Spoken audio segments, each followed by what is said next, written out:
you might know, I play Olivia Oil, Beaver Pine's matriarch and mayoral candidate. Now, I'm hosting today, which is not something I usually do, but unfortunately our production assistant is out with another case of alcohol-induced amnesia. So, you got me tonight, folks. At any rate, we're very happy to have you here. And one very important thing for you all to know is that because we are being filmed live, the audience down or in their homes are going to hear you. And so we really need to make sure that your voices are warmed up and clear. So I'm going to help you do that. You ready to get warmed up? Yeah. All right, great. First of all, being a fan of Beaver Pines, you probably know that we are never short of shocking revelations. So I'd like to hear, at the count of 3, just how you would sound when you hear the most shocking revelation you've ever heard on Beaver Pines. 1, 2, 3. Whoa! Excellent.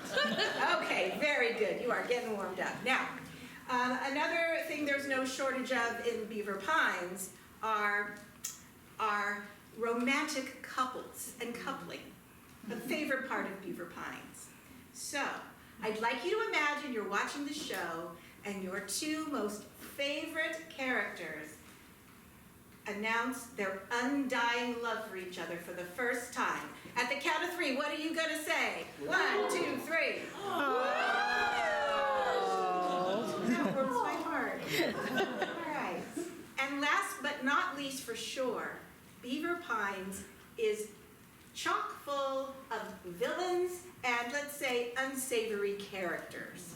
Now, I want you to use your imagination and pretend that you have just seen the worst villain do the most ungodly thing you could ever imagine. At the count of 3, what are you going to do? 1, 2, 3. Okay, I think you are the best audience yet. Great, this is great. So what I need you to do is when we're actually doing and performing the show to use those voices so the audience at home can hear and know that it's truly live and happening in front of them. Okay? Now I have a couple of announcements to make. One of them is that, and I'm going to need your help again on this, as probably you know from watching the show, our show is always sponsored by a product. And I'd like to hear from the audience, because I know you know what that product sponsor is, or who that product sponsor is. I'd like you to shout out who is sponsoring our show tonight. Coke. Alcohol. Excellent. That was last week, and that was a disaster. All right, yes, Coke is sponsoring our show tonight, so I'd like to give a shout out to Coke for doing that. And then one more announcement. Folks, we are filming 5 days a week, and that means that we have a lot of lines to remember. And sometimes, to be honest, the actors forget their lines. So you may notice during the course of tonight's episode that, well, we may pick a piece of paper out of this bowl, and nothing to worry about. It's just us getting a little help with our script, okay? So that's what that's for. Now, without further ado, I would love for you to meet the cast of Beaver Pines.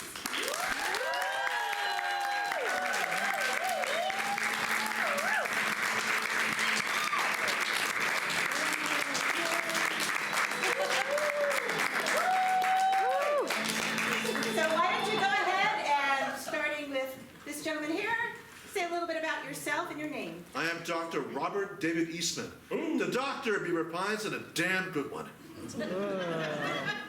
Dottie Eastman, medicated housewife, and Emily, her pregnant twin sister.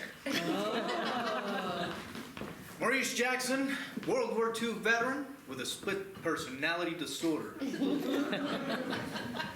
Violet Black, third-time widower, still grieving the loss of her late husband, Roberto. Despite what rumors say, I did not kill my husband. Kent Hardley Reed, former pop star, mortal heartthrob.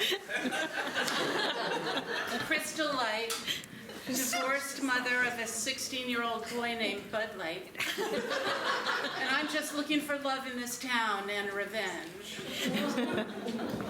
Matthew, known as Maddie, the town homosexual. Jack, contraband dealer, gang member. Beverly Vandergland, widow, owner of Beaver Pines gas station. Oh, and I'm Sasha from the Soviet Union. Rusty Connor, 25 years in prison for murder. Just want to be liked. In our last episode, we ended wondering whether Beverly, aka Sasha from Russia, was going to woo Rusty into communism. Let's find out on this episode of Beaver Pines.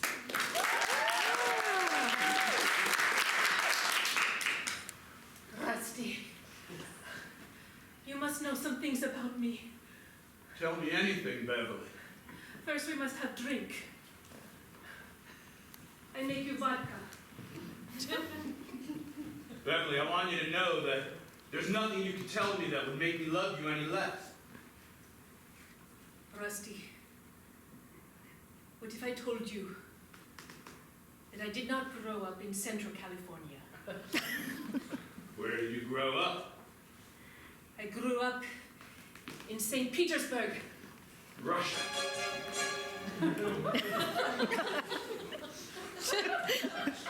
You can say, look at me.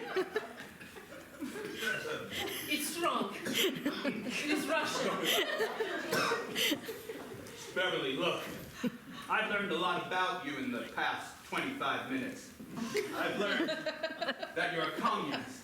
I've learned that you come from Russia. I learned that your original name is Sasha, but I don't care. I have things in my background, too. I'm a murderer, Beverly. I'm a murderer.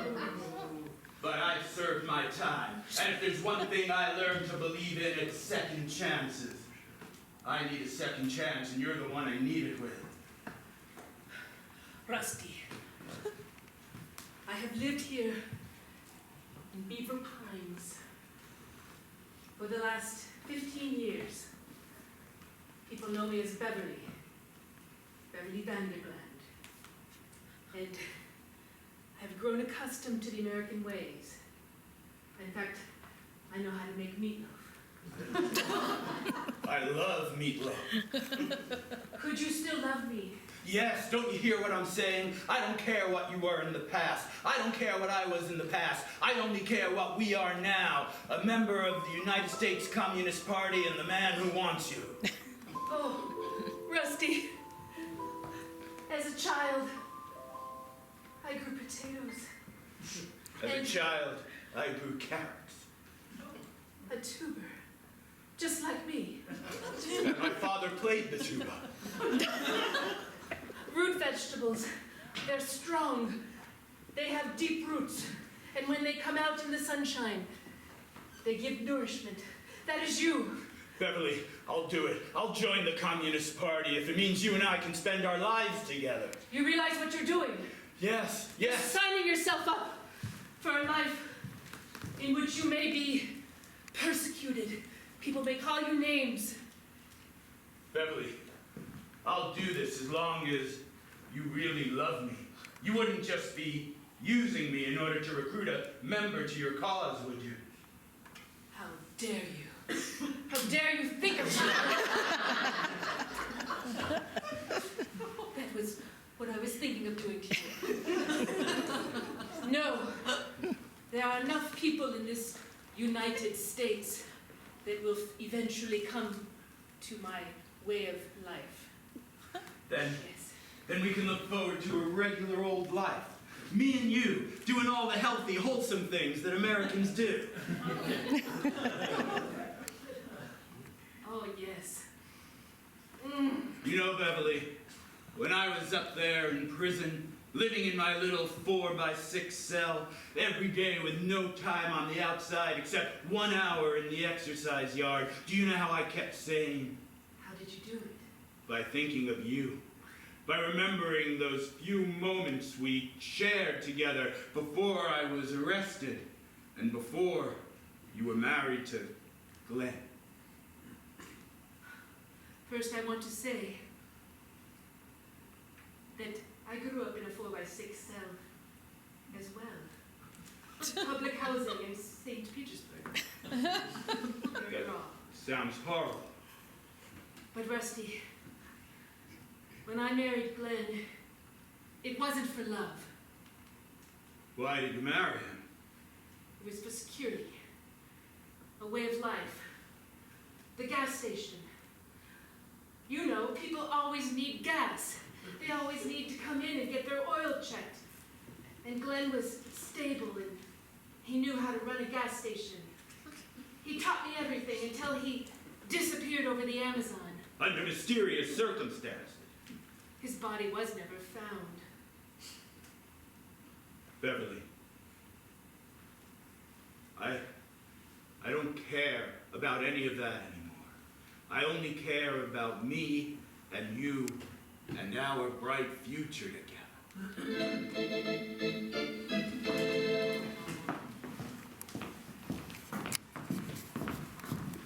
Olivia?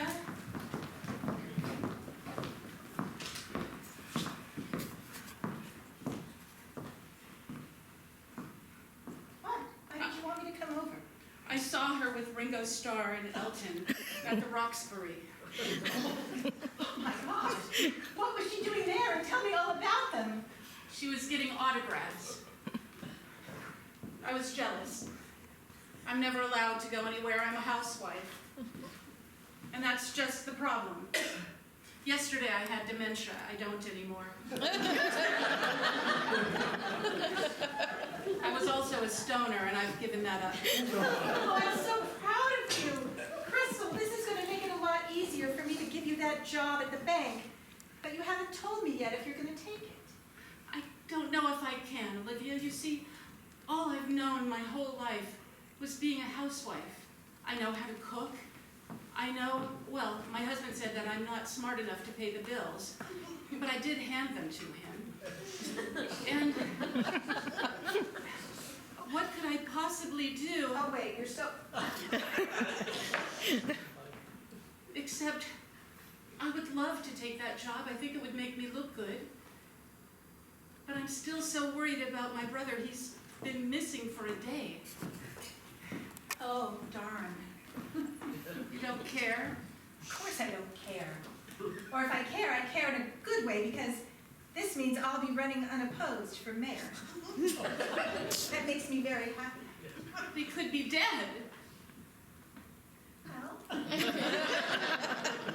I'm sure you'll give him a really nice funeral. And frankly, not that I wish your brother to be dead, but he's not good for Beaver Pines, especially for the women of Beaver Pines. Well, he does like to keep us in our place, but then I'm used to that. No, that's not okay. You know, you sit around, or at least you did, rolling joints, smoking the evil weed. When he wasn't home, that's how I relaxed. But you wouldn't have needed it if you weren't oppressed by your brother and your former husband. I can make things different. I can make things different for you in this city.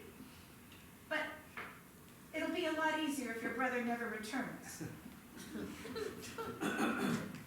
Are you wishing that he disappeared? I don't have to wish it, he already has. I had dementia yesterday, I forgot. Maybe you still have it. And maybe if you do, it's not such a good idea if you work for me at the bank. No, please, I do want that job. Well, where is your allegiance? Is it to me and the women of Beaver Pines? Or is it to your brother, the misogynistic mayor? That's a tough choice. Misogynistic mayor or the women of Beaver Pines who wanted to be communists yesterday? I choose the women.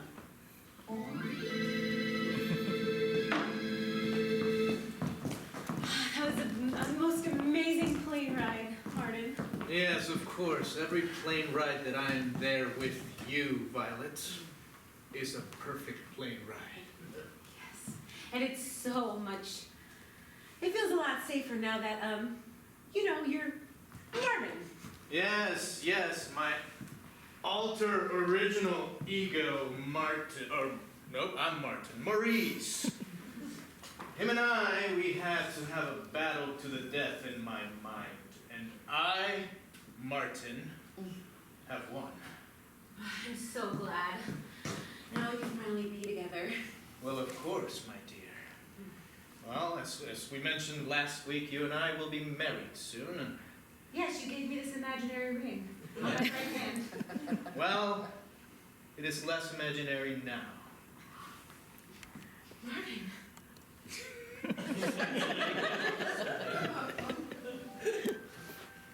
Violet Black, I already did this. Will you marry me? You're worried. I'm not worried. You're worried Maurice will come back, aren't you? Well, now I am.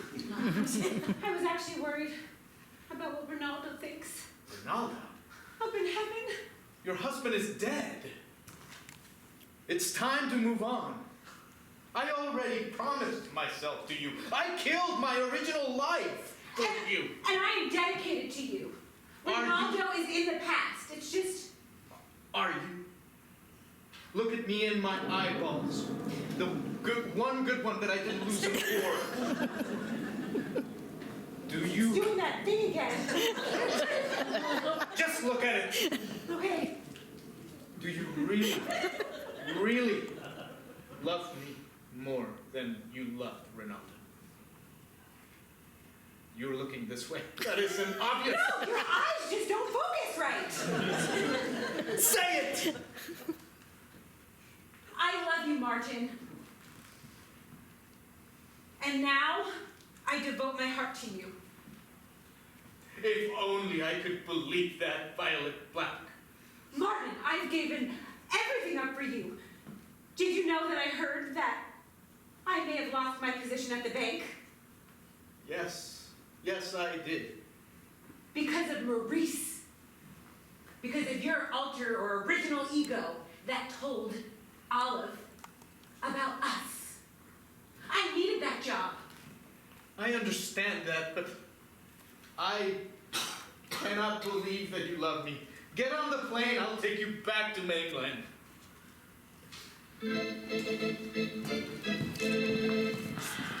Rusty.